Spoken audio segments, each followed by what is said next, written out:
est interdite. En Italie, la chanson de Madonna où elle fait descendre le Christ pour baiser avec lui, c'est un blasphème qui était insupportable pour l'Église catholique en Italie. C'est gentillet, Dany, c'est gentillet. Laisse-moi finir. Je suis évidemment, Dany, mais totalement favorable au blasphème. Simplement, il y a blasphème et blasphème. Évidemment qu'il faut blasphémer, mais heureusement que c'est autorisé. Mais quand Madonna veut, comme tu dis, baiser avec le Christ, mais c'est gentil, attends, c'est l'amour, c'est merveilleux. Ça avait choqué l'Amérique conservatrice. Ça choque que les vieux cons, arrête. Mais quand en revanche, on met, voilà, je ne vais pas décrire les caricatures, qu'on voit le prophète tout nu, avec une étoile dans le derrière, avec les couilles qui traînent par terre, etc. Bah, écoutez, ça... Je prétends que ce n'est pas les islamistes que ça choque n'importe quel musulman et ça les agrège aux islamistes. Voilà ce que je dis. On n'est pas obligé pour blasphémer d'être grossier, vulgaire et débile. Voilà, je suis désolé de le dire. Encore une fois, j'ai défendu Charlie, je les défends à fond, mais je déteste Charlie, je n'y peux rien, c'est comme ça. Mais c'est tout à fait la définition de être Charlie. On ne peut ne pas aimer Charlie et défendre leur droit à publier des caricatures de mauvais goût. Dans ce cas, je ne suis pas Charlie, je les défends. C'est pas la même chose. J'ai pas besoin de dire que je suis Charlie. Je les défends à fond. La phrase de Voltaire, je vais pas la répéter. Mais je ne suis pas Charlie et c'est pas simplement parce que j'ai été aussi moi caricaturé 50 fois dans leur journal. C'est pas le problème. C'est encore une fois, je trouve que c'était. Il y a blasphème et blasphème, Dany. Oui, mais il y a blasphème et blasphème. Oui, mais écoute, par exemple. Tu sais que Le Pen, juste avant de mourir, le vieux, s'est converti au judaïsme. Ah, pourquoi? Formidable. Tu sais pourquoi? Parce qu'il a dit comme ça, il y en aura un de moins. Oh, c'est pas vrai. Ah bon, écoute, oui. Non, je pensais qu'il avait totalement pété les plombs.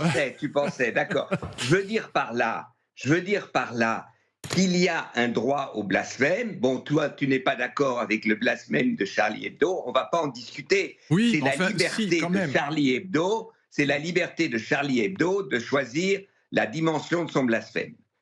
Mais il y a des choses qui sont interdites quand même. Sur l'Algérie, je ne suis pas d'accord. Oui, il faut en France une prise de conscience de ce qu'était le colonialisme. Oui, il faut en France que ce qu'était la barbarie du colonialisme. Bon. Deuxièmement, il faut qu'en Algérie, il y ait une conscience de ce qu'est le totalitarisme des mouvements de libération nationale. Les deux choses sont vraies. Et aujourd'hui, dans le cas de Boualem Sansal, j'en ai rien à cirer maintenant du Maroc et tout ça. Il faut que l'Algérie comprenne que Boualem Sansal, et sa vie est en danger, Luc a raison, doit être immédiatement libéré. Et le risque, oui, on prend des risques, on prend des mesures, mais il faut savoir, l'Algérie va savoir que si ces mesures ne suffisent pas, on ira un cran au-dessus. Mais il faut être ferme pour la libération, il ne faut pas avoir peur d'une confrontation par mauvaise conscience. Il faut qu'on explique ce qu'était le colonialisme, la barbarie du colonialisme, et en même temps, il faut qu'on ait une position très claire pour les droits de l'homme, donc pour la libération de Boualem Sansal.